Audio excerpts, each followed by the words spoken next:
Gara gara yaamani laga laga yaamani gara gara yaamani laga laga yaamani dheeratee gabaabatu silma abbaa yaamani kajecha lammiitiya saba koo burkaana si walii yaamani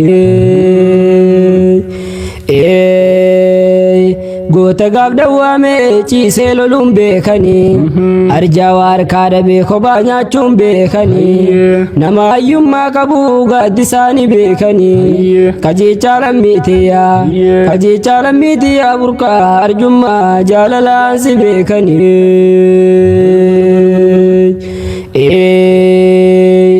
arra dhufeetiin kunoo burqaatan to'azira yaamicha ustaazaniin dhufne gaa kunoo har'a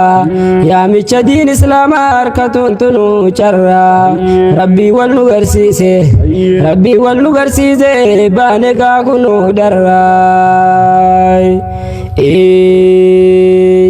yaa ilmaan oromoota laafi kananniyya kan booranaa bareentoo isintu dhiigaa kiyya an oromoo danfilu an islaama danfilu hundu obboleeyyan kiyya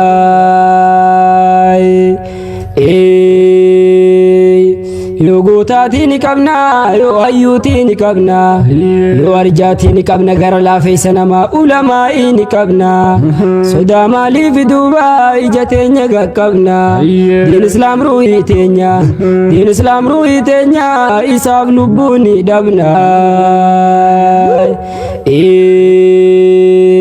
diin islaamaa warqiidhaa nafseen fidaa baatu haasida garaa gubii aduun itti haadeetu jajjabaadhaa lammiitoo barayyuu booyuun fafaa gara jabtee naa yaaftu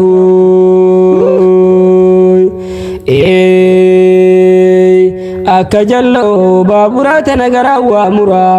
rabbiin uume malee nyudda feena furaa bagana gayaan dhuftan keessummoonni hundini kaniinan si beekuu fi kaniinan sin arkini as keessatti argama ulamaa hin martini shee'ama badriifaa bulchaanaa keessani shee abdulaziz bakar dhufuusaa dhageessani baara ilmiitii wajjiin har'a kunoo teessani tolfadhuu taa'ii jenna nuti ilmaan keessani ani hedduun gammadaadha arme osoo kakkasaanuu deessanii anaa dhufuun siin jaabaa sheeka sheekanii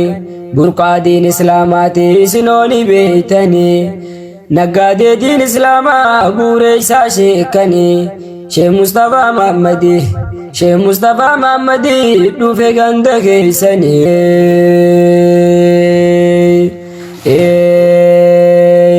qabna gootan kaleessaa kan diiniif saaqan hulee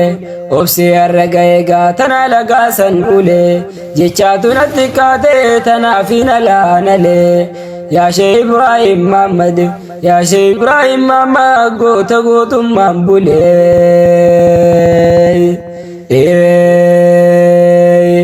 abbaa gaarii dhaqabnaa mamba ololoom cimse bara dheeraa naannoyne wallaalle nuqne qimse akka dadaa addaanuu wallaala nurraa bayse baabaa koo shee Mahammadii yooniin maqaasaa ibse seenyumaan dubbadda aalima yooniin dhoyse baga jala wal garree gaaddisa sheekaa kooti gaaddisa baabaa kooti kan shee Mahamad ammeeti gammachuun har'aatunis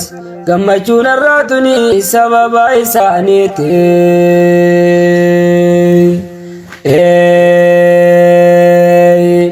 naadagayaa yaalammii kuuqaadhaan bukkaafadha deebisaa eluu baadduus wa'umaan si gaafadha waggaa meeqaas ture samee wal gaggaafadha waggaa 6 xumuree anuu barni yaadadha manni sheekaa akkamii samee wal gaggaafadha guyyaa du'aa'ee gartee maaliin irraa dubbadha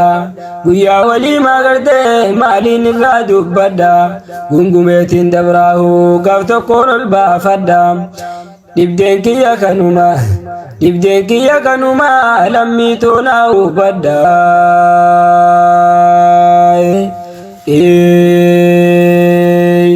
yaa ulamaa too gaarii rabbumaa si filate tanaaf kalqeen marrinuu akkana si jaalate daa'imni si harkuudhaaf kunoo kana deebate onnee teenya dhawatte jaalalateen guutamte lubbuun diineef hin baane lubbuun haalimaan duune samaalirraa uumamte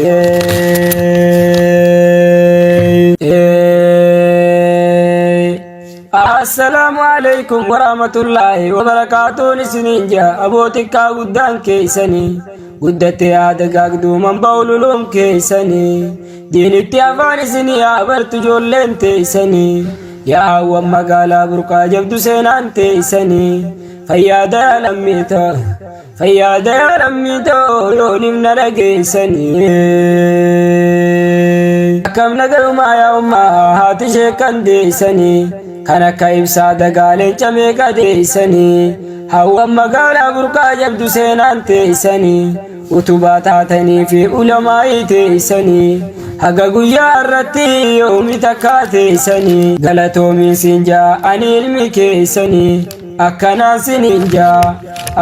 siniinjaa gudee yooniif na dhageeysanii osoota tarkaanfannu qophii walakkaa geenye saara mootuuffiidha lammee fayyaada hin dhageenye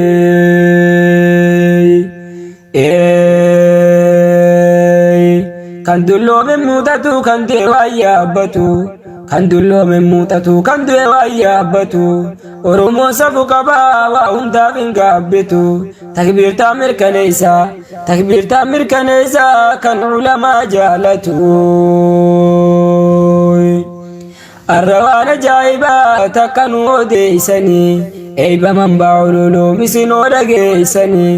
bagatti geesse harmee eeyba ilmaan teeysanii wayeeddu carraa qabdi burqaa ijoolleen teeysanii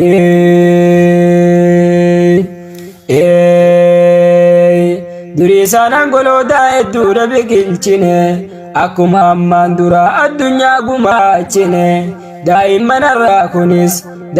har'aa kunis burqaa samaaf hin ililchine yaa ustaaza barsiisuu furqaan jecha kaaliqaa galatoomi siin jennaa biyyatti goote maqaa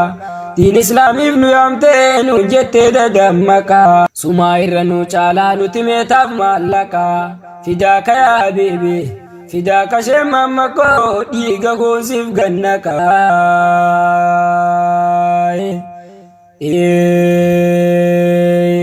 mee galatoomaa jennaan keenya sana miirranii addaafuun taangaa miseensa isaanii sanii Ustaaz Muhammad Ahmad barrugumaan taaranii waggaa 8 olii ka isaan nu jaaranii haala bareeda qaban yoomiyyuu hin aaranii siidaa hin dagatamne onnee keessa ijaaranii yaa ilma abbaa kiyya ka akka keetii kuni kan biyyaan eeganii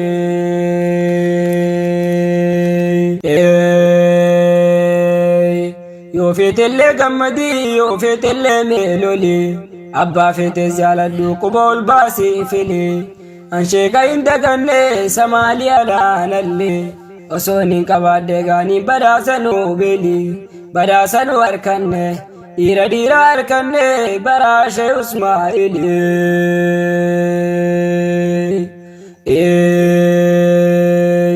milileekfaan kaleessa abbaa koo bochiisanii nu malee namni jiru jechuun bobbokkiisanii arrabooda naftanyaa dhume gadaan keeysanii galata rabbichaatiin san keessa tarkaanfanne gammachuu diin islaamaa nasrirra waliin dhufne aanan bulee qammana lammii dubbiin ammana. السلام عليكم ورحمة الله وبركاته.